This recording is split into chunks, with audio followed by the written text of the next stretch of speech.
Hello बच्चों। तो आज हम डिस्कस कर रहे हैं चैप्टर नंबर 1 क्लास 10th का सबसे इंपॉर्टेंट क्वेश्चन जो बोर्ड एग्जाम्स में 100% आता ही आता है, राइट। इस साल 2024 के उसमें भी ये रिपीट हुआ है। तो क्वेश्चन है show that √3 is an irrational number. तो अगर हम बात करें इस क्वेश्चन की तो इसमें हम मेथड जो यूज करेंगे वो है कॉन्ट्राडिक्टरी मेथड, जिसमें हम इसको एक रेशनल नंबर मान के चलेंगे और लास्ट में अपने उसको गलत प्रूफ करके, तो अगर कोई नंबर रेशनल नहीं होगा तो वो क्या बन जाएगा अपने आप ही इरेशनल नंबर। इस मेथड को कहते हैं कॉन्ट्राडिक्शन मेथड, राइट। तो सबसे पहले हम लोग एज्यूम करेंगे कि ये एक रेशनल नंबर है। तो let us assume that √3 is a rational number. हमने मान लिया कि √3 एक क्या है, रेशनल नंबर है। तो अगर ये रेशनल है दैट मीन्स √3 को हम a/b के फॉर्म में लिख सकते हैं, जहां पे a and b are coprime numbers. अब अगर हम बात करें कोप्राइम नंबर्स की, तो कोप्राइम नंबर्स वो नंबर होते हैं जिनका 1 के अलावा कोई भी कॉमन फैक्टर नहीं होता है, राइट। दैट मीन्स 1 के अलावा इसको कोई भी डिवाइड नहीं करेगा a और b को। क्लियर। अब इसके बाद हमें स्क्वायरिंग करनी है both sides. Squaring both sides.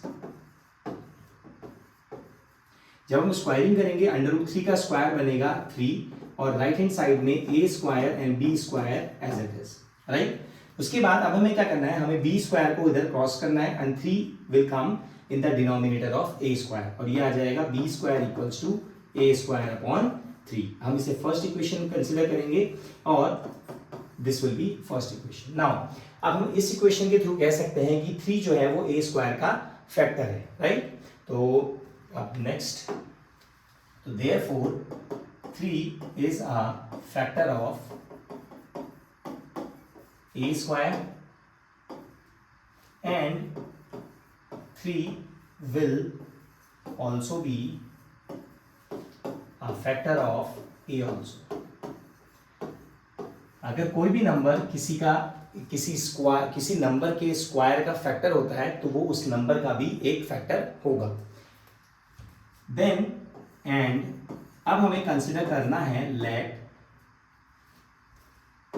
जो हमारे पास यहाँ पे a है, अब हमें इसे एक 3 का मल्टीपल एज्यूम करना है। क्यों? क्योंकि ये अगर 3 जो है अगर a का फैक्टर है दैट मीन्स a जो होगा वो क्या होना चाहिए, वो 3 मल्टीप्लाई समथिंग। तो let a is equals to 3m where m मतलब मल्टीप्लाई।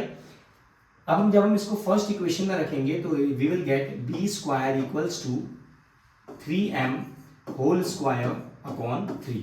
अब जब हम इसे सॉल्व करेंगे तो ये आ जाएगा 3 multiply by 3 m square upon 3 से 3 cancel out, b square equals to 3m square. यहां से अब हमें इस 3 को इसके डिनोमिनेटर में डालना है, तो यहां से इक्वेशन जो मिलेगी वो मिलेगी b स्क्वायर अपॉन 3। ये हमारे पास क्या आ गई, हमारे पास सेकेंड इक्वेशन आ गई, राइट। अब अगर मैं फर्स्ट इक्वेशन और सेकेंड इक्वेशन को ध्यान से देखूं, यहाँ पे जो 3 है वो b स्क्वायर को भी डिवाइड कर रहा है, तो मैं लिख सकता हूं कि 3 is also a factor of b square. तो therefore it is a factor of b also, right.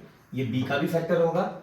और from equation first and second हमने जो a और b जो नंबर्स थे हमने कंसिडर किया था कि a और b क्या है, ये दोनों के दोनों कोप्राइम नंबर्स हैं एंड कोप्राइम नंबर्स में 1 इज अ कॉमन फैक्टर, उसके अलावा इनका कोई कॉमन फैक्टर नहीं होता है। बट अगर हम फर्स्ट और सेकंड इक्वेशन की बात करें तो जो 3 है वो कॉमन फैक्टर है a और b का, that means our assumption is wrong. तो from first and second 3 is a common factor, 3 एक कॉमन फैक्टर है of a and b।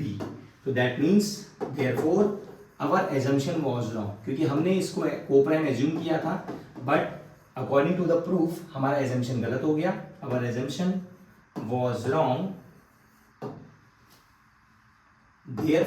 Hence √3 is a irrational number, right.